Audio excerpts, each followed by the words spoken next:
This is NDTV. And you're watching NDTV 24/7.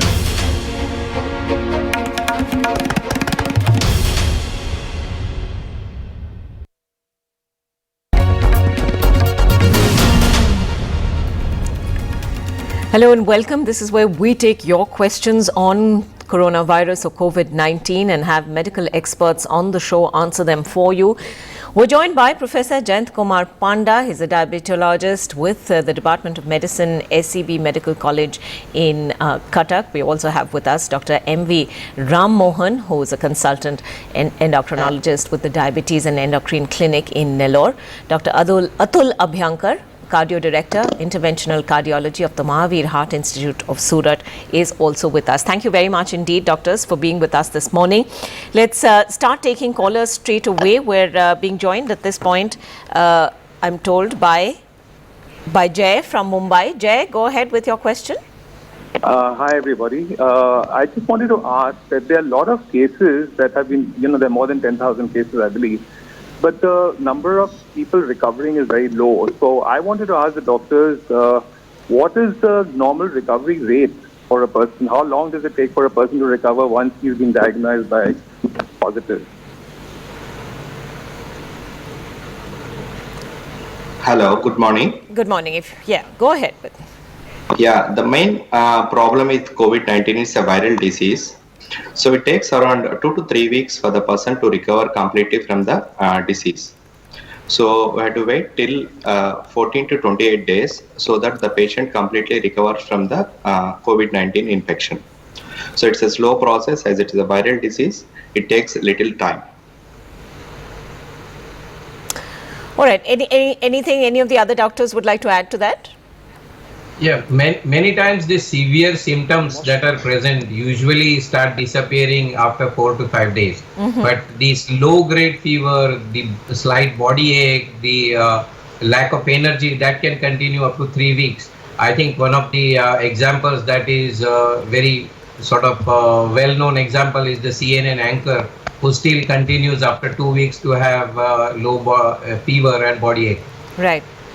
Yes, I think Chris Cuomo is somebody that who's been talking a lot about his condition and that's sort of given us an indication of what that's been like. We do have another caller, Subhash, I believe, who's calling us also from Mumbai this morning. Subhash, go ahead. Yeah, good morning to everyone. My question is, suppose in a family, a young person is suppose infected, but he doesn't know he's infected. But he's staying with his elderly parents, okay? Right. So what he can really do, suppose can he cook food and serve hot food to them? And I mean, what all precautions he should take so that, he doesn't know that he's infected, but how can he take care of his parents so that they don't get infected?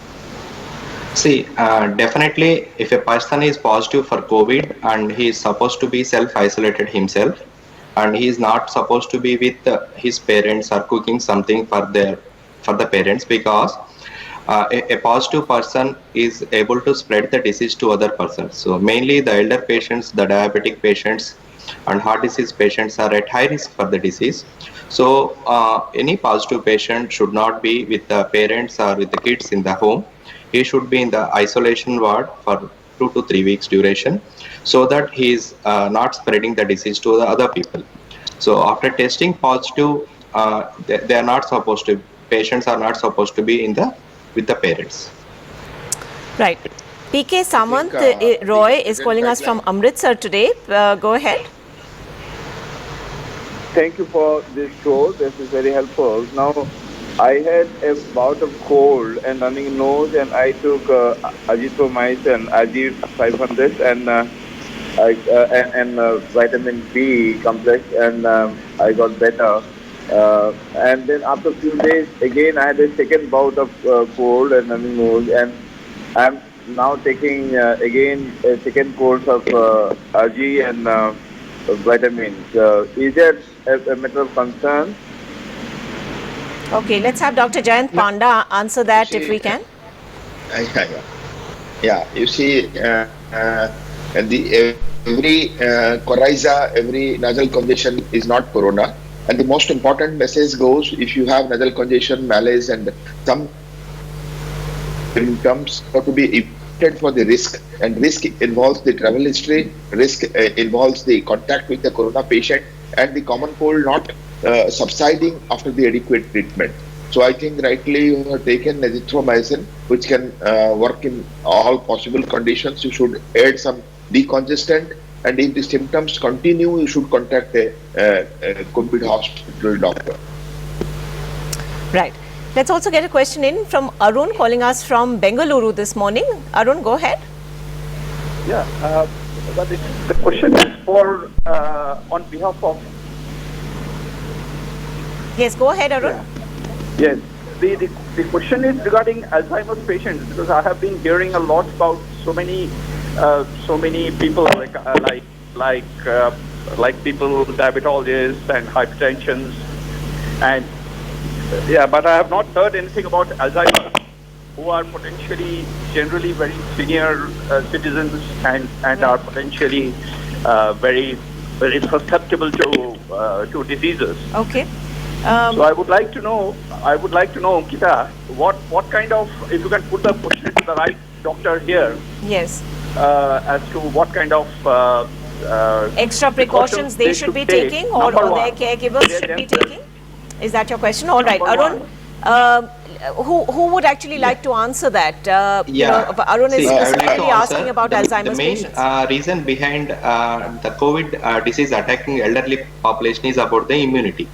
So generally, the population who are elderly, the population having other comorbidities like diabetes, hypertension, thyroid disorders, or heart diseases, the patients who are, for example, rheumatoid disease and rheumatoid arthritis, who are on for chronic steroid usage, they generally have low immunity or they are immunocompromised.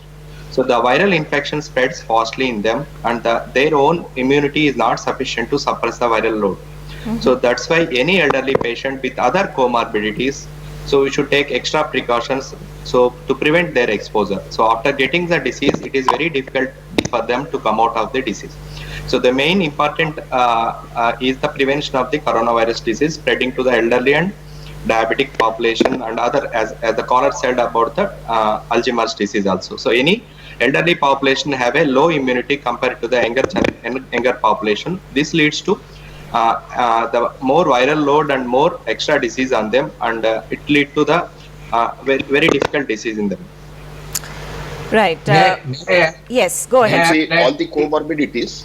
Yes, can we go one by one, please? Dr. Abhyankar had a point. I'll just come to you, Dr. Panda. The most important thing is, whatever may be your high risk factor, you have to come in contact with the virus to get the infection. So it's not that automatically because you have a predisposing disease that you get corona. So if you are able to prevent a contact, you prevent the spread of a virus, then howsoever badly predisposed you may be, you will not be in problem. Absolutely. So social distancing works, and all the other precautions, including washing of hands frequently, also works. Yes, Dr. Panda, you also wanted to add something to this. Yeah, the comorbidities which are associated with a bad prognosis of coronavirus infection are diabetes, hypertension, heart disease, cancer, and COPD. And as such, Alzheimer's is not a comorbidity which is predicted to have been associated with a bad prognosis, but being elderly, as such, the patient may get some risk. As already mentioned by Dr. Atul, the patient should take care of precautions not to get infected. That's the message. All right. Thank you very much. I think that was a very clear response to that question. We have a caller coming in from Madurai this morning. Palani Appan is calling. Go ahead with your question. Good morning to you. My question is in two parts. Actually, the source of infection may be through throat, nose and eye also. Yeah. If it is through eye, what will be the initial indication? All right. Palani Appan wants to know, we use a mask to cover our faces, well, our nose and mouth, but what about precautions for the eyes? If there is droplets transmission, could we not just as easily get it through our eyes? And if so, what are the precautions that need to be taken? And the message is generally what happens is... okay, Dr. Panda, if you can hear from Dr. Panda first. Yeah, sure. Yeah. The message is very clear. The virus commonly comes in contact with the mouth and nose. And not only that, we have micro droplet infection. If somebody is not wearing a mask, then the chance of spreading the virus up to 4 meters normally. So that's why a mask is put.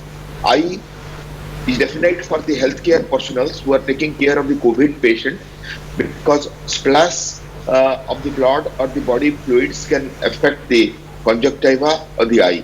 So healthcare personnel along with the PPE wear the glass or the eye cover, but not the every patient who are at risk of spreading the virus or coming in contact with the virus through nose or mouth. Okay, Dr. Ramohan, you had something to add? Yeah, same thing I'm telling that the virus disease spreads by micro droplets. The main important thing is social distancing between the patients and contacts with the people. Yes. But the difficult part is in India where there is a overcrowdedness. So this most difficulty in this social distancing, where you see every day, for the people going to groceries for the vegetables, there is still overcrowding everywhere in India. So it's the most difficult part to maintain this overcrowding to prevent the disease spread. So the most important thing the people should know about this disease is wearing a mask and protecting themselves from the infected persons also. So we should have a good social distancing practice. All right. I think we can't stress that enough, and we continue to do so even after so many days. Samreen is calling us from Gurugram this morning. Samreen, go ahead. Yeah, hello ma'am. Actually, I have a C-section 3 months back. Okay, and I was blessed with a baby. After 10 days of the C-section, I suffered from postpartum cardiac myopathy.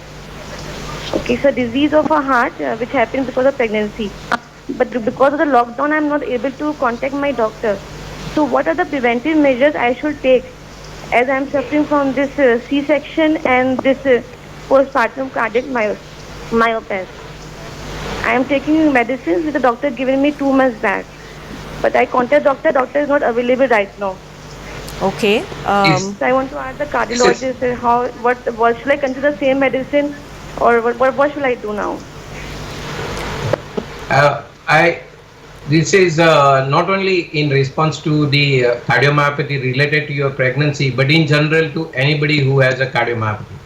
Usually patients who have cardiomyopathy are taking certain types of drugs, and there are two different views about these drugs. One, whether the ACE2 receptors are upregulated, that means your chances of having more severe infection increase, and on the other hand they may actually give you a benefit.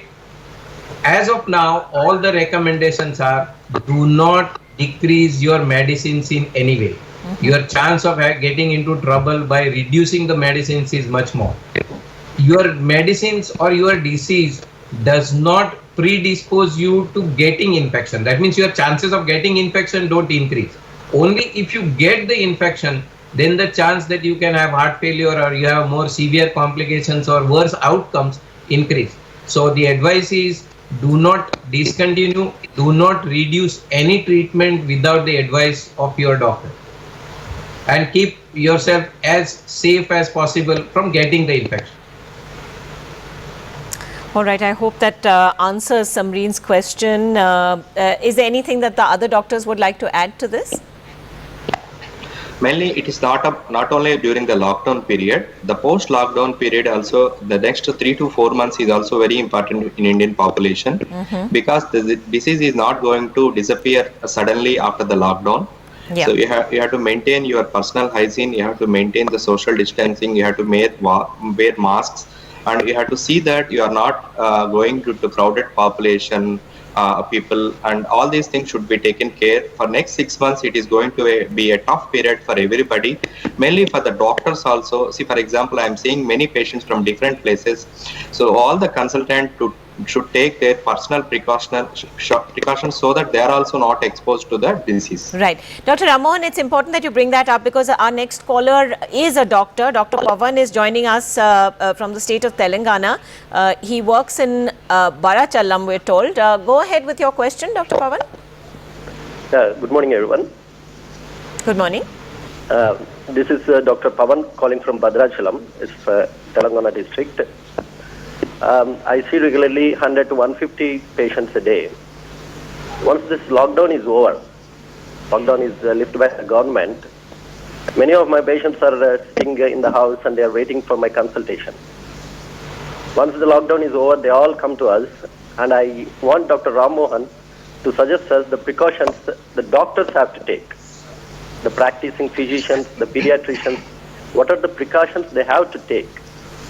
As you all know that everyone is suggesting various good question, Dr. patients. Pavan. The same thing I am emphasizing now. It is difficult for any consultant to prevent himself from getting the disease. Mainly the personal protective equipment, keep like wearing a mask and keep the patient distance from your side and around 2 to 3 meters of distance. And it is very difficult to give 100% protection to any consultant doctor who is seeing more than 100 patients per day. That means how busy you are. But the main thing is the consultant should protect himself first, then only see the patients, because these patients come from different places and we don't know who is exposed to, and the many consultants areas are congested and the people are like crowded areas are there in the OPDs. So you should maintain social distancing, give appointments to all your patients and decrease your OP number. Mainly restrict your OP numbers to limited number so that yourself and the patients are not at risk for the disease. Right. Anything else the other doctors would like to add to that? Any other advice for medical practitioners? Yeah, I want to add that Corona has taught us how we should go about. What everyone practices now, maybe hand cleaning, maybe a mask, maybe not touching face, maybe isolation, maybe social distancing, is taught to us during our undergraduate curriculum. So not only for now, not only for the lockdown, not only for a special situation, every day in our practice we should follow this, and we should teach to every of our patient for a good hygiene, for prevention of infection, and from now onwards this should be a rule in every clinic so that we can protect ourselves and protect everyone. Right. A similar question from someone who manages a medical department. Ash is calling us from Pune. Ash, go ahead with your question.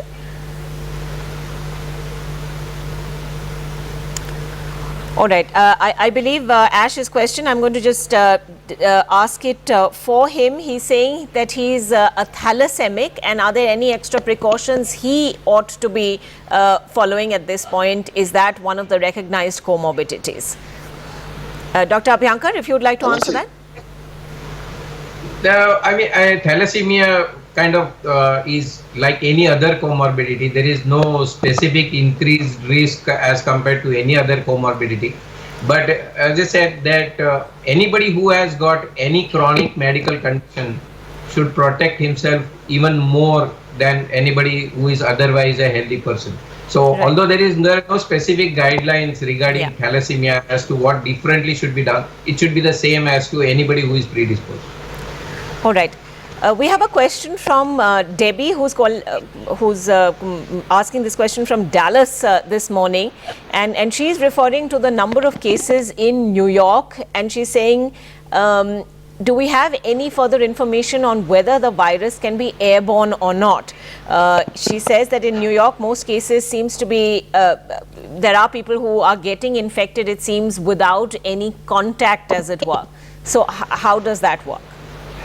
See, the main problem is we don't know from where the disease is spreading. We don't know where the common virus spread is by fomite spread. That means if a viral infected person who is touching his nose and face touches the objects of different areas, like while traveling in the subways, while traveling to restaurants, like that, the wet surface areas where there is micro droplet infection and you are taking food from there. These are the unseen areas and these are the invisible areas, and you can't predict from where the patient is getting infected.